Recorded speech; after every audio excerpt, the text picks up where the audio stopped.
వీక్షకులందరికీ నమస్కారం. అందరికీ కూడా నూతన తెలుగు సంవత్సరాది శ్రీ విశ్వావసు నామ సంవత్సర ఉగాది శుభాకాంక్షలు. ఈ సంవత్సరంలో కర్కాటక రాశి వారికి ఏ విధమైనటువంటి ఫలితాలు కలగబోతున్నాయి అనేటువంటి విషయాన్ని ఈ వీడియో ద్వారా క్లుప్తంగా తెలుసుకునేటువంటి ప్రయత్నం చేద్దాం. ఈ సంవత్సరంలో కర్కాటక రాశి వారికి ఆదాయం 8, వ్యయం 2, రాజపూజ్యం 7, అవమానం 3.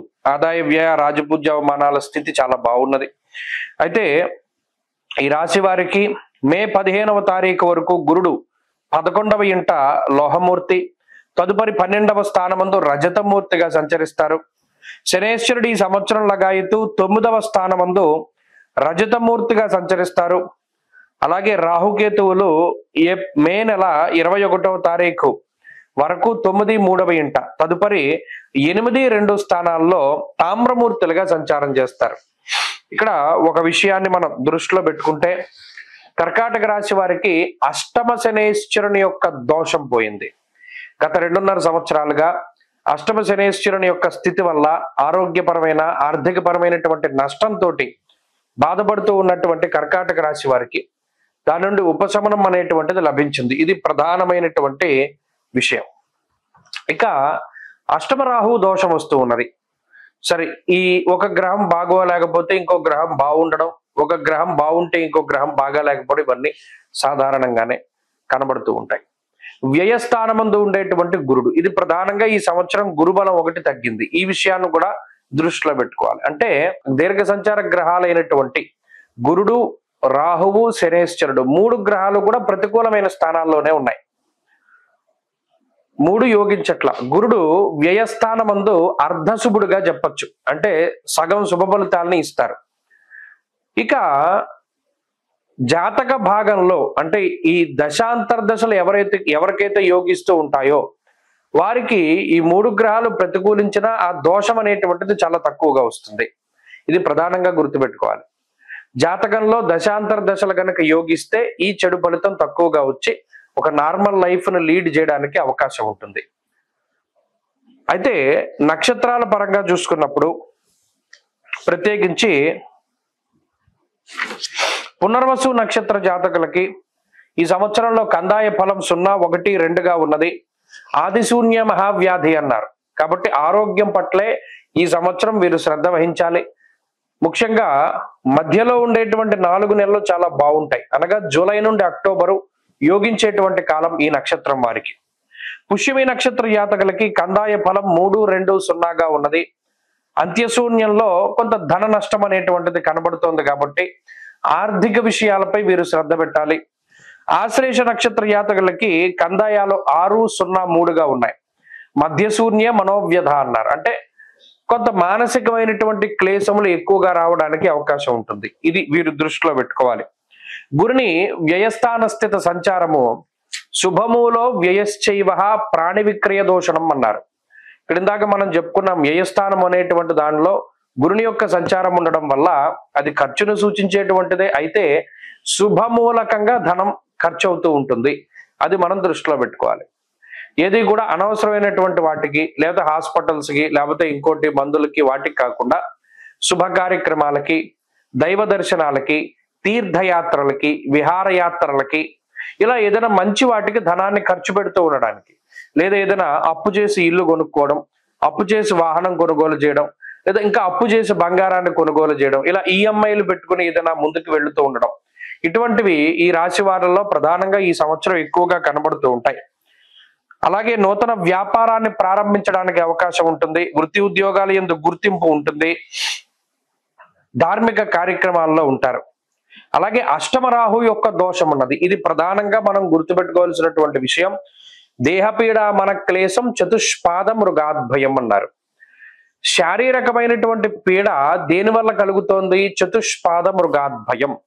4 కాళ్ల జంతువుల వల్ల కొంత ఇబ్బంది ఈ రాశి వారికి ఉంటుంది. అందువల్ల కుక్కలను పెంచుకునేటువంటి వారు, లేదా రోడ్ల మీద వెళుతూ ఉన్నప్పుడు కుక్కలు ఏదైనా కరుస్తూ ఉండడం, విషపూరితమైనటువంటి జంతువులు, తేళ్లు, జెర్రలు, లేకపోతే ఇంకా ఏదైనా చిన్న క్రిమికీటకాదులు విషపూరితమైనటువంటివి కరుస్తూ ఉండడం, వాటి ద్వారా ఈ సంవత్సరంలో కొంత బాధపడుతూ ఉంటారు. అంటే పావులు, కప్పలు, ఇటువంటి వాటి దగ్గర నుండి 4 కాళ్ల జంతువులు, ఆవులు, గేదెలు, దున్నపోతుల వరకు కూడా వాటి పరంగా చాలా జాగ్రత్తలు తీసుకోవాలి ఈ రాశి వారు.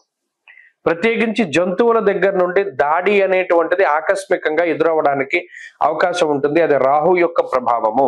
అలాగే విషతుల్యమైనటువంటి ఆహారాన్ని తినడం, అంటే ఫుడ్ పాయిజన్ అవుతూ ఉండడం, ఎక్కువ కాలం నిల్వ ఉండిపోయినటువంటి ఆహారాన్ని తీసుకోవడం వల్ల జీర్ణశక్తి అది పచనం చేసుకోలేక కొంత ఇబ్బంది పెడుతూ ఉండడం, ఫుడ్ పాయిజన్ లోనే ఇవన్నీ వస్తాయి. అది ఈ సంవత్సరం జరగడానికి అవకాశం ఉన్నది. అలాగే పిశాచ బాధ, నరఘోష ఇటువంటి వాటికి అవకాశం ఉంటుంది. స్థానచలనానికి అవకాశం ఉన్నది. ఉద్యోగ మార్పుకి అవకాశం ఉన్నది. విదేశాలకు వెళ్ళి చదువుకోవడానికి, ఉద్యోగం చేసుకోవడానికి అవకాశం ఉన్నది. విదేశాల్లో గుర్తింపు, అంటే ఏదైనా అక్కడ సిటిజన్షిప్ కానీ లేకపోతే ఏదైనా గ్రీన్ కార్డులు అంటూ ఉంటారు, అటువంటి వాటికి కూడా ఈ సంవత్సరం ఈ రాశి వారికి అవకాశం ఉంది. అయితే పోటీ పరీక్షల్లో ఈ రాశి వారు విద్యార్థులు కొంత వెనకబడి ఉంటారు. లాంగ్ టర్మ్ కోచింగ్లకి వెళ్ళేటువంటి వారు 1-2 సార్లు ఆలోచన చేయాలి. పరిస్థితులు అంత అనుకూలంగా లేవు. కాబట్టి ఈ గ్రహస్థితి అంతా కూడా ఈ సంవత్సరం కనబడుతూ ఉంటుంది.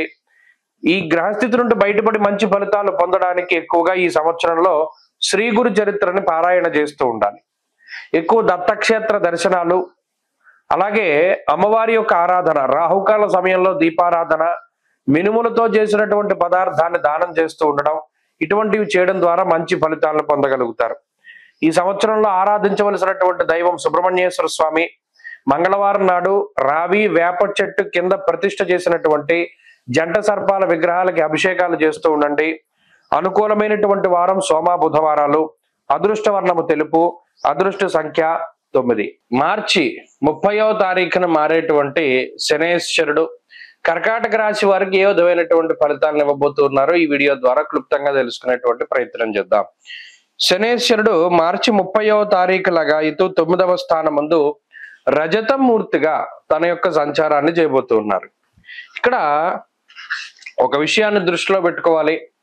గత 2.5 సంవత్సరాలుగా కర్కాటక రాశి వారికి అష్టమ శని రూపేణ శనేశ్వరుడు ఆయన చాలా పీడించేటువంటి స్థానము అష్టమ స్థానము. ఆ అష్టమ స్థానంలో ఉండడం వల్ల ఏ పని ముందుకు సాగకపోవడం, అనారోగ్య సమస్యలు, చికాకులు, మానసికమైనటువంటి ఇబ్బందులు, అలాగే ఏ పని ప్రారంభం చేసినా అది ముందుకు సాగకపోవడం, ఇటువంటి ఇబ్బందులన్నీ కూడా వారిలో వచ్చి దాదాపుగా ఈ రాహు వ్యతిరేకత, శని వ్యతిరేకతలతోటి చాలా ఇబ్బందులను అనుభవించారు. మరి ఇప్పుడు అష్టమ శని యొక్క దోషం పోతూ ఉన్నది. ఇది చాలా గొప్ప విషయం. అయితే ఇప్పుడు రజతమూర్తిగా సంచారం చేస్తారు. మూర్తిత్వాల్లో రజతమూర్తి అంటే మంచైనా చెడైనా ఆయన 50% ఫలితాన్ని ఇస్తారు. సరే, ఇప్పుడు 9వ స్థానంలోకి వెళుతున్నారు. 9వ స్థానంలోకి వెళ్ళడం అన్నది అంత మంచి కాదు, అంత చెడు కాదు. అయితే అష్టమ శని దోషంతో పోల్చుకుంటే కొంత ఉపశమనంగానే ఉంటుంది ఈ స్థానము. మరీ ముఖ్యంగా 9వ స్థానమందు శనేశ్వరుడు కొంత శోకం, రోగం, మహాదుఃఖం, క్వచద్రవ్యం, కుచిత్ సుఖం అన్నారు. ప్రత్యేకించి 9 కూడా అంత మంచిది కాదు. ఈ శనేశ్వరుడికి ఎంతసేపు ఉపచయ స్థానాల్లో ఫలితం 3, 6, 11 త్రిషష్ట లాభాలే. కానీ 9వ స్థానంలో వచ్చేటువంటి ఫలితం 50% వస్తుంది కాబట్టి అది కూడా కొంత అనుభవించవలసి వస్తుంది. అయితే ఇది అష్టమ శని అంత విపరీతమైన దోషం కాదు. ఏమవుతుందండి ఇందులోనూ ఏదో ఒక రకమైనటువంటి మానసిక క్లేశాలు ఉంటూ ఉండడం, అది అందరికీ సాధారణంగా ఉంటాయి. దాని గురించి ప్రత్యేకించి బాధపడాల్సిన పని లేదు. 9వ స్థానము అనేటువంటి స్థానం ఏంటంటే అది భాగ్యస్థానము. ఎప్పుడైతే భాగ్యస్థానమందు పితృకారకుడు శనేశ్వరుడు, అదేంటండి పితృకారకుడు సూర్యుడు కదండి, మరి పితృకారకుడు శనేశ్వరుడు అంటున్నారు ఏంటండి అంటే రాత్రి జననమైనటువంటి వారికి పితృకారకుడు శనేశ్వరుడు, పగల జననమైనటువంటి వారికి రవి. మరి శనేశ్వరుడు కూడా ఎవరు? సూర్యుడి యొక్క కుమారుడే కదా. ఇది 9వ స్థానం అంటే పితృస్థానము.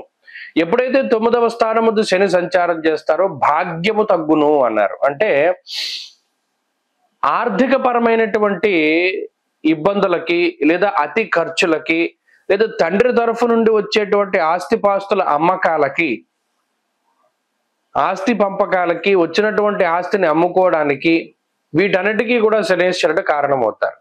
అలాగే భాగ్యము అంటే పుణ్యమే. దానికి ఇంకో పేరు ఏంటయ్యా అంటే పుణ్యం. మనం భాగ్యాన్ని అనుభవిస్తున్నాం అంటే పూర్వపుణ్యం ఉందని అర్థం.